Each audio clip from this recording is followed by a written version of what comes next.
So, hello my dear student, how are you? Welcome to your beautiful channel Civis Physics Tutorial, the place where you learn the jackass things in the physics. So in the previous lecture we discussed about the equilibrium of forces and free body diagram. अच्छे free body diagrams हम लोगों ने देखे थे और आगे भी बहुत सारे free body diagrams आएंगे, उसके बारे में भी डिस्कशन करेंगे. लेकिन बेटा अभी हम लोगों ने डिस्कशन किया था प्रीवियस लेक्चर में इक्विलिब्रियम ऑफ फोर्सेस, तो उसके रिलेटेड कुछ क्वेश्चंस हम लोग देख लेते हैं ताकि हमें थोड़ा सा कंसेप्ट और क्लियर हो जाए. इज इट क्लियर और नॉट? आइए चलिए तो हम और आप मिलके साथ में स्टार्ट करते हैं बेटा equilibrium of forces. Okay, class 11 law of motion का ये चैप्टर है बेटा. देख क्वेश्चन नंबर 1 सुपर जबरदस्त एक नंबर क्वेश्चन है. देख, a mass of 6 kg is suspended by a rope of length 2 metre from the ceiling. तो तू यहां से बेटा देख सकता है, यहां पे डायग्राम ड्रॉ करता हूं. देख, ये एक सीलिंग है, ये एक रोप है जिसकी लेंथ 2 मीटर दी है. इसको मैंने बेटा एक 6 kg का वेट यहां पे मैंने हैंग किया हुआ है. ये है 6 kg. उसके बाद मैंने क्या किया बेटा, देख यहां पे a force of 50 Newton in the horizontal direction is applied at the mid point. तो देख ये 2 मीटर की, सपोज ये सोच कि ये 2 मीटर लेंथ की एक स्ट्रिंग है तेरे पास, ठीक है. तो इसके एग्जैक्ट मिड पॉइंट, तो ये देखिए इसका मिड पॉइंट है, तो मिड पॉइंट पे बेटा मैंने एक फोर्स अप्लाई कर दिया, ये रहा. Is it clear? कितना फोर्स अप्लाई किया बेटा? 50 न्यूटन. अरे सीधी सी बात है बेटा, अगर तू यहां पे फोर्स अप्लाई करेगा तो ये वाली स्ट्रिंग तेरी टेढ़ी हो जाएगी कि नहीं, समथिंग लाइक दिस वे. देख मेरे भाई यहां पे ये सीलिंग एक्चुअल में तेरी स्ट्रिंग पहले ऐसी थी, अभी ऐसे हो जाएगी. इज इट क्लियर और नॉट? नीचे वाली तो बेटा एज इट इज ऐसे ही रहेगी, ये जो 1 मीटर है वो तो ऐसे ही रहेगी. इज इट क्लियर और नॉट? और ये तेरा मास 6 kg, तो मैं इसको ऐसे लिख सकता हूं 6 kg ये मास है बेटा. ये मास तो हम इसको ऐसे लिखते हैं 6g, बिकॉज नीचे m इंटू जी वेट होता है ना. फोर्स के ऊपर फोकस करना, कितने फोर्सेस लगते हैं. Okay sir fine. ये कब लगा बेटा? तो मैंने इस डायरेक्शन में एक फोर्स लगाया. कितना फोर्स बेटा? 50 न्यूटन. बोल समझ में आया? Is it clear? ओके बेटा, तो सभी फोर्स यहां पे लग रहे हैं. Free body diagram sir. Okay, आगे क्वेश्चन तो पढ़. Okay, what is the angle of rope mix with the vertical. देख, रोप पहले ऐसे थी, उसके बाद ऐसे हो गई, तो ये एंगल कितना होगा वो तुझे फाइंड करना है. ओके, चलिए हम और आप साथ में मिलके बेटा फ्री बॉडी डायग्राम ड्रॉ करते हैं. तो देख यहां पे मैं इसका एफबीडी ड्रॉ करता हूं. सॉल्यूशन, ये रहा तेरा सॉल्यूशन. सर एफबीडी ड्रॉ करो. तो देख इस पॉइंट पे सभी फोर्स लग रहे हैं, तो पहले मैंने एक्सिस ड्रॉ कर दिया सर जी. तो ये एक्सिस मैंने ड्रॉ कर दिया, ठीक है. ये रहा फोर्स बेटा कितना? 50 न्यूटन. हाँ जी सर 50 न्यूटन. ये स्ट्रिंग में बेटा मैंने टेंशन मान लिया, सपोज T1 है. सर ये तो एक ही स्ट्रिंग है. सही बात है बेटा, तेरी स्ट्रिंग एक है लेकिन यहाँ पे 2 अलग अलग चीजों से लटकी हुई है ना. अरे समझ में आ रहा है तो बोल यस सर मेरे भाई. तो इसके ऊपर टेंशन मैंने मान लिया T1 और T2. अभी पहले एक ही था सेम, लेकिन जैसे हमने यहाँ बीच में कुछ फोर्स अप्लाई किया तो दोनों में टेंशन बाइफरगेट हो जाएगा. ठीक है, चल देख यहाँ पे मैंने क्या बोला, जहां से तू बैठा हुआ है, अदरवाइज जहां से तू मेजर कर रहा है, तो एक T1 तेरा ये रहा, मैंने इसको बोल दिया T1 बेटा. और T2 कहां पे है बेटा? ये चीज बहुत बढ़िया है, ये भी तेरी स्ट्रिंग ही है लेकिन यहां पे एक वेट लटका हुआ है जिसका फोर्स है बेटा 6g में 6g का मीनिंग होता है 6 into g is equal to 60. Is it clear? और यहां पे तू बैठ के देखेगा बेटा, तो यहां पे बैठ के देखेगा T2 ऊपर लगेगा, और यहां से बैठ के देखेगा तो T2 यहां से ऐसे लगेगा. ये मैंने तुझे सिखाया था, अगर तुझे याद है तो. याद आया कुछ? हाँ जी सर याद आया ना. ओके, चल देख यहाँ पे अगर ये एंगल थीटा तो सीधी सी बात है, देखिए z बन रहा है तो T1 इसके साथ थीटा एंगल बनाएगा। यस सर, तो ये एंगल भी बन गया थीटा। अरे समझ में आया तो बोल मेरे भाई yes sir. Okay done, 100% okay. देख T1 के कंपोनेंट बन जाएंगे ये सर, T1 का ये कंपोनेंट निकलेगा T1 cos थीटा, जिस एक्सिस के साथ एंगल बनाता है उसको cos, और ये बेटा तेरा निकलेगा एंगल T1 sin थीटा। बोल समझ में आया? This is the free body diagram. ये हमारा FBD है जो क्वेश्चन दिया है उसका। बोल इतना समझ में आया तो यस सर। जल्दी फास्ट मेरे बेटा, जल्दी फास्ट। इज इट क्लियर और नॉट? तो यहां से तू देख सकता है बेटा ये T1 साइन थीटा है, उसको बैलेंस कौन करेगा? 50 न्यूटन। तो मैंने यहां पे लिख दिया T1 sine theta is equal to 50 newton. इतना समझ में आया तो बोल यस सर। अभी यहां से तू बेटा ये भी देख सकता है कि इतने पोर्शन को अगर मैंने ब्लॉक को अलग कर दिया तो ये 60 kg 60 न्यूटन का जो ब्लॉक है इसको बैलेंस कौन करता है? T2। अरे समझ में आया तो बोल यस सर मेरे भाई। इज इट क्लियर और नॉट? ओके तो देख यहां से तुझे मिलता है T2 is equal to 60 newton, but actual में T2 को बैलेंस कौन कर रहा है? तो T1 cos थीटा। तो मैं ऐसे लिख सकता हूं बेटा T1 cos थीटा को बैलेंस करता है T2, but T2 is equal to क्या है बेटा? 60। अरे समझ में आया तो बोल यस सर। तो ये तेरा बन गया इक्वेशन नंबर 1, ये तेरा बन गया इक्वेशन नंबर 2। दोनों को डिवाइड कर दे, साइन अपन कॉस डिवाइड करेंगे तो tan theta is equal to 50 upon 60, 0 से 0 छम छम, सो 5/6। Is it clear? तो थीटा इज इक्वल टू बेटा तेरा क्या आंसर आया? tan inverse 5/6। वो जैसे बेटा लॉगरिथम का टेबल आता है वैसे ट्रिगोनोमेट्री का भी टेबल आता है। वो ट्रिगोनोमेट्री सभी फंक्शंस के साइन कॉस tan, तो tan के टेबल में 5/6 कितना होता है वो पहले कर। 10/12 10/12 करेगा तो जो भी आंसर तेरा आएगा वो आंसर तू tan के टेबल में मैच कर, तो तेरा थीटा बेटा अप्रोक्सीमेटली 39.8 डिग्री आएगा। कितना आएगा बेटा? 39.8 डिग्री। ये बेटा एक बार ये टेबल ले लेना। इज इट क्लियर और नॉट? लॉगरिथम का जैसे टेबल मिलता है नवनीत का, उस हिसाब से इसका भी एक टेबल बनता है। अदरवाइज फिजिक्स की प्रैक्टिकल बुक में पीछे दिया होता है तो आप चेक कर सकते हो। 5/6 का जो आंसर आता है वो आंसर वो टेबल में आपको देखने का, जो भी आए वो आपका आंसर। अरे समझ में आया तो बोल yes sir. Is it clear और नॉट? बहुत ही बढ़िया सा, बहुत ही सुपर्ब। आई थिंक ये आपका NCERT का ही एग्जाम्पल है, एक बार चेक कर लेना। किसका है बेटा? NCERT का। बोल समझ में आया तो yes sir. Is it clear और नॉट? 100% श्योर? डन। आगे बढ़े क्या? ओके सर बढ़ते हैं आगे, चलो देख next one. Okay sir, okay देख, determine the tension in the string as shown in the figure.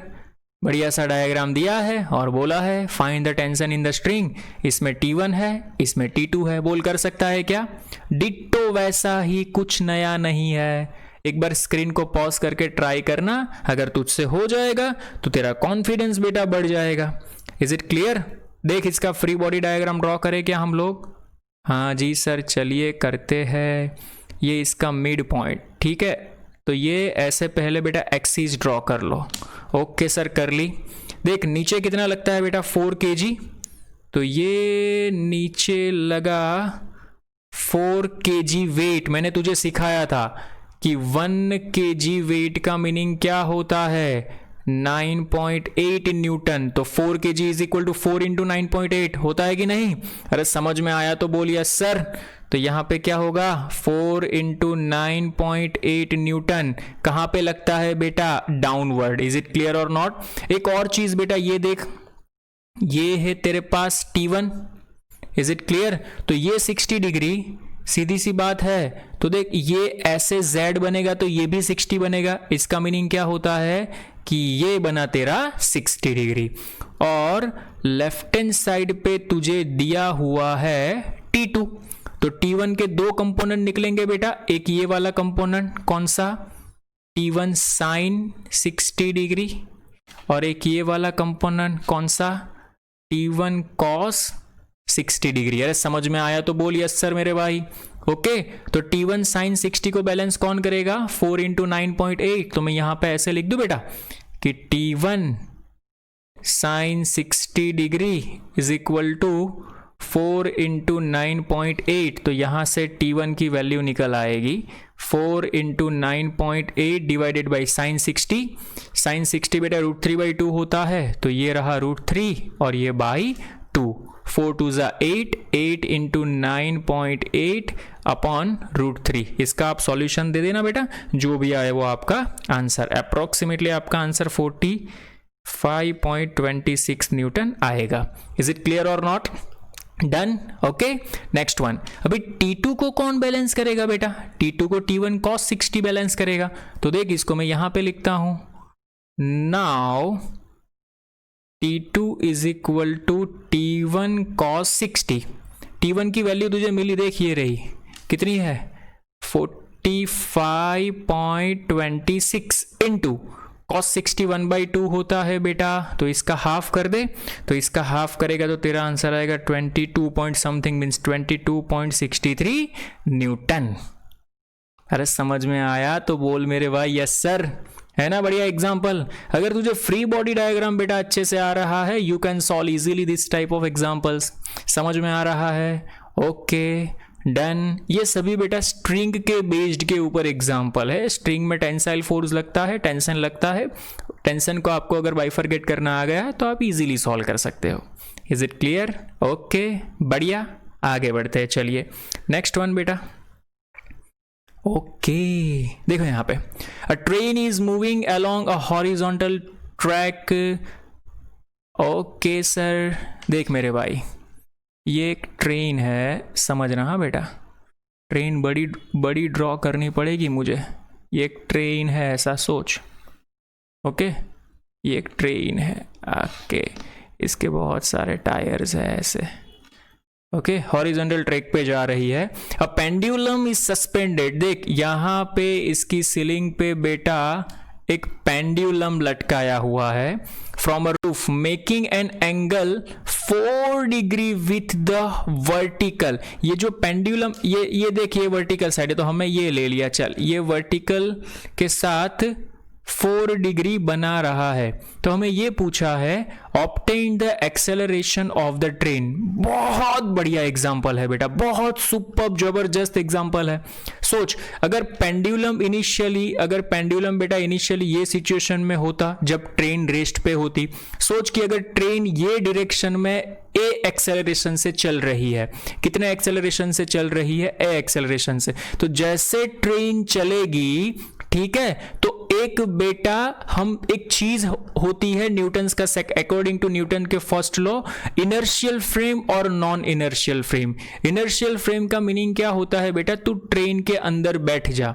Okay inertial frame का मीनिंग होता है बेटा, सॉरी हाँ बेटा, एक इनर्शियल फ्रेम। ओके हमें बेटा इनर्शियल फ्रेम का मीनिंग क्या होता है कि हमें रेस्ट कंडीशन में देखना है। मैं बाहर से देखूंगा तो ट्रेन तो मुझे मूविंग कंडीशन में दिखाई दे पड़ेगी। अगर मैं ट्रेन के अंदर बैठ के पेंडुलम को ऑब्जर्व कर रहा हूं तो अरे ट्रेन चल रही है लेकिन मुझे तो ऐसा लगेगा ना कि मैं अंदर बैठा हूं, तो मैं रुका हुआ तो ट्रेन भी रुकी हुई है। इसका मीनिंग मुझे ये एक्सेलरेशन 0 करना है। ठीक है, अगर ये एक्सेलरेशन 0 करना है तो मैं क्या करूंगा? एक्चुअल में ये पेंडुलम पे एक्सेलरेशन इस डायरेक्शन में लग रहा होगा, मैं अपोजिट डायरेक्शन में पेंडुलम पे एक एक्सेलरेशन मींस एक फोर्स लगा दूंगा। इज इट क्लियर और नॉट? समझ में आ रहा है मेरे भाई? Okay this is the key point. मैं आपको समझाऊंगा, इसके ऊपर भी बहुत सारे एग्जांपल से, इनर्शियल नॉन इनर्शियल फ्रेम किसको बोलते हैं। लेकिन एक चीज सुन मेरे भाई, तुझे किसी भी चीज का ऑब्जर्वेशन करना है, तू वहां पे बैठ जा। बैठ जा का मीनिंग क्या होता है कि तू बैठने के लिए हमें उसको स्टॉप करना होगा। अगर मुझे ट्रेन को स्टॉप करनी है तो ट्रेन इस डायरेक्शन में जा रही है, ठीक है, तो उसका एक्सेलरेशन मुझे 0 करना है। तो एक्सेलरेशन 0 कब करूंगा? अपोजिट डायरेक्शन में उतना ही एक्सेलरेशन दे दे, 0 हो जाएगा मेरे भाई। अरे समझ में आया तो बोल यस सर मेरे भाई। इज इट क्लियर और नॉट?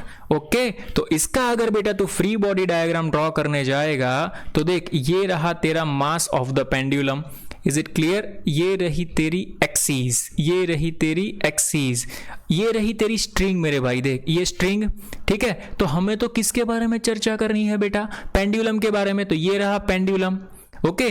तो पेंडुलम पे बैठ जा तो टेंशन टी इस डायरेक्शन में लगेगा। अभी तू यहाँ पे सोच, अगर ये एंगल 4 है बेटा तो सीधी सी बात है ये भी एंगल 4 बनेगा, तो तेरा ये एंगल बेटा कितना बनेगा? 4 डिग्री। Is it clear? बोल यहाँ पे एक्सेलरेशन कैसा लगेगा? इस डायरेक्शन में लगेगा। तो एक्सेलरेशन इस डायरेक्शन में, तो सीधी सी बात है मास ऐड कर दे तो फोर्स भी इसी डायरेक्शन में लगेगा मेरे भाई, ओके। इसका वेट कहाँ पे होगा बेटा? m इंटू जी, वो नीचे की ओर होगा। अरे समझ में आ रहा है? टी के दो कंपोनेंट, ये कंपोनेंट निकलेगा बेटा टी cos 4 डिग्री और ये कंपोनेंट निकलेगा बेटा टी sin 4 डिग्री। तुझे क्या फाइंड करना है बेटा? एक्सेलरेशन a फाइंड करना है। तो a की वैल्यू तू यहां से निकाल सकता है, देख here. So that's why we will write, पहले t sin थीटा को बैलेंस कौन करेगा? मींस t sin 4 डिग्री को बैलेंस करेगा मेरे भाई ma, और t cos 4 डिग्री को बैलेंस करेगा मेरे भाई mg। अरे समझ में आया तो बोल yes sir. Is it clear बेटा? 100% श्योर? डन। इसको डिवाइड कर दे, बोल डिवाइड करेंगे तो t से t छम छम, m से m छम छम, क्या बचा? tan 4 degree is equal to a by g, most IMP a is equal to g tan 4 degree. फिर से देख tan आया, tan के टेबल में जाने का, वहां पे 4 डिग्री की वैल्यू चेक करने की। g तो तेरे पास है, यहाँ पे बोला है देख tan ले लो, तो हम लोग g की वैल्यू ले लेते हैं tan। Is it clear? tan 4 degree की वैल्यू बेटा उसमें चेक करना, वो तुझे मिलेगी 0.07। तो इसको मल्टीप्लाई कर दे। So what is the answer बेटा? 0.7 मीटर पर सेकेंड स्क्वायर। तो ये ट्रेन का एक्सेलरेशन कितना होगा बेटा? 0.7 मीटर पर सेकेंड स्क्वायर। अरे समझ में आया तो बोल यस सर भाई। ये इनर्शियल वाला मैं तुझे बहुत अच्छे से समझाऊंगा, inertial frame, non inertial frame, बहुत अच्छे से। लेकिन एक चीज ध्यान में रखना, जब भी इनर्शियल फ्रेम की बात आती है बेटा, एक्सेलरेशन 0 होना जरूरी है, तब भी ये लॉ हम अप्लाई कर सकते हैं। तो यहाँ पे एक्सेलरेशन 0 नहीं था, ट्रेन चल रही थी इस डायरेक्शन में, तो एक्सेलरेशन 0 करने के लिए मैंने अपोजिट डायरेक्शन में पेंडुलम पे क्या लगा दिया बेटा? एक्सेलरेशन लगा दिया। अभी ऐसा नहीं कि ट्रेन पे लगेगा, सीधी बात है, ट्रेन पे अपोजिट डायरेक्शन में लगेगा तो पेंडुलम ट्रेन के अंदर है तो उसके ऊपर भी अपोजिट डायरेक्शन में एक्सेलरेशन लगेगा। अरे समझ में आ रहा है? फोकस करो, यहाँ पे कंफ्यूज करने के लिए बहुत सारे ऑब्जेक्ट होंगे, लेकिन हमें किसके ऊपर फोकस करना है वो हमें पता होना चाहिए। Is it clear? बहुत बड़ी बड़ी ट्रेन आएगा, प्लेन आएगा, लेकिन हमें तो उसको छोटा सा एक पार्टिकल मान लेना है और उसके ऊपर किस हिसाब से फोर्स लगने हैं वही हमें चर्चा करना है। इज इट क्लियर और नॉट? समझ में आया बेटा? Is it clear? Done? Okay sir, चल आगे बढ़ेगा। ओके बेटा चल देख नेक्स्ट वन। ओके सर, ये तो सर मैं इजीली कर सकता हूं, अगर आप मुझे बोलो तू कर, मैं कर दूंगा।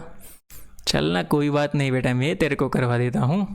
क्वेश्चन में क्या बोला है? A ball of mass 1 kg Hanks, ये 1 kg वेट, इसका मीनिंग क्या होता है? इसको किससे मल्टीप्लाई करो बेटा? ये 1 kg को बेटा है ना, तुम कभी भी फोर्स मत मान लेना, वो क्या है? m, उसको मास बोलते हैं। Is it clear? 9.8 से मल्टीप्लाई करना होगा, अदरवाइज 10 दिया है तो 10, तो यहाँ पे 10 दिया है तो 10 से मल्टीप्लाई करना होगा। इज इट क्लियर और नॉट? ओके चल सर, मैं इसका फ्री बॉडी डायग्राम सर पहले ड्रॉ कर लूँ मैं? कर ले बेटा, अगर तू करता है तो मेरा कॉन्फिडेंस बढ़ता है कि तुझे कुछ आता है। देख यहाँ पे इसको ऐसे फोर्स लगेगा, कितना बेटा? 1 kg weight means 1 into 10 newton का। Is it clear? अभी ये रही सर स्ट्रिंग, इसके ऊपर टेंशन है T2। सर ये 60 डिग्री तो ये भी 60 डिग्री, ये कैसे हुआ अभी तू सोचना बेटा, बहुत सारे एग्जांपल्स किए मैंने, बताया तुझे। ओके ये रहा सर T2, तो ये 30 डिग्री, तो सर ये भी 30 डिग्री होगा ना मेरे भाई? अरे समझ में आया तो बोल यस सर। ओके अभी ये एग्जांपल बेटा तू दो हिसाब से कर सकता है। फर्स्ट टर्म, फर्स्ट कैसे कर सकता है? इसके दो कंपोनेंट निकाल ले, T2 cos 30, T2 sin 30, T2 sorry यहाँ पे गलती हो गई, ये है T1 कॉस T1 साइन, उसके बाद T2 कॉस T2 साइन, दो इक्वेशन बना, उसका सॉल्यूशन कर। एक ये कंसेप्ट है। दूसरा लामीज थियरम जो हमें पढ़ चुके हैं, याद आया कुछ लामीज थियरम? हाँ सर याद आया ना। देख मेरे भाई, पहले क्या करेंगे, बोल ये 90 ये 60, तो ये टोटल एंगल 150 का बना कि नहीं? हाँ जी सर। बोल ये 90 ये 30, तो ये टोटल एंगल 120 का बना कि नहीं? Is it clear? पूरा सर्कल 360 का होता है, तो ये 120 ये 150, तो बोल ये कितने का बना? सर सोचना पड़ेगा, 360 माइनस 150 माइनस 120, बोल अरे 90 का बनेगा बेटा। कितने का बनेगा? 90 का। लामीज थियरम क्या बोलता है सर? लामीज थियरम ये बोलता है, क्या बोलता है बेटा? Force upon opposition of sine angle. तो देख T1 अपॉन अपोजिशन, अपोजिट में कौन है? 150 है ना, पूरा एंगल लेने का दो फोर्स के बीच का, तो T1 upon sine 150 degree. Okay sir. उसके बाद T2 upon sine 120 degree is equal to, उसके बाद 10 अपॉन साइन 90, ये फोर्स है बेटा 10 न्यूटन, 10 अपॉन साइन 90, खेला खत्म। कौन इक्वेशन बनाने जाए यार? इक्वेशन बनाने जाओगे तो थोड़ी सी गलती हो सकती है, तो यहाँ पे लामीज थियरम यूज हो सकता है। करो बेटा यूज लामीज थियरम। अरे समझ में आया तो बोल मेरा बेटा yes sir. Is it clear और नॉट? 100% श्योर। अभी मैं क्या करूंगा बेटा, ये वैल्यू देख मुझे इजीली मिल सकती है, तो मैंने इसको इसके साथ इक्वेट कर दिया। तो देख यहाँ पे now T1 upon, sir sign 150 पता नहीं क्या होता है, अरे लिख दे 180 माइनस 30, तो 150 ही होता है ना, और 10 साइन 91। बोल sine 180 minus 30 means 180 minus theta, हम साइन थीटा ही लिखते हैं, तो यहाँ पे साइन 30 ही आएगा।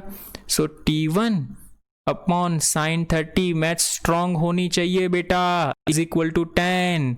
तो बोल T1 is equal to 10 into sine 30, sine 30 1/2, क्या आंसर बना? 5 न्यूटन। अरे समझ में आया तो बोल मेरे भाई yes sir. Is it clear और नॉट? 100% डन। बोल तू ये दूसरा वाला कर लेगा, इसको इसके साथ इक्वेट करना। T2 का आंसर क्या बनता है वो होमवर्क में ट्राई करना। T2 तेरा बनेगा बेटा 5√3 न्यूटन। कितना बनेगा? 5√3 न्यूटन। तो इस हिसाब से क्वेश्चन पूछ सकता है, हमें सॉल्व करने आने चाहिए। अरे कर सकता है क्या? Is it clear? डन 100%? हाँ जी सर।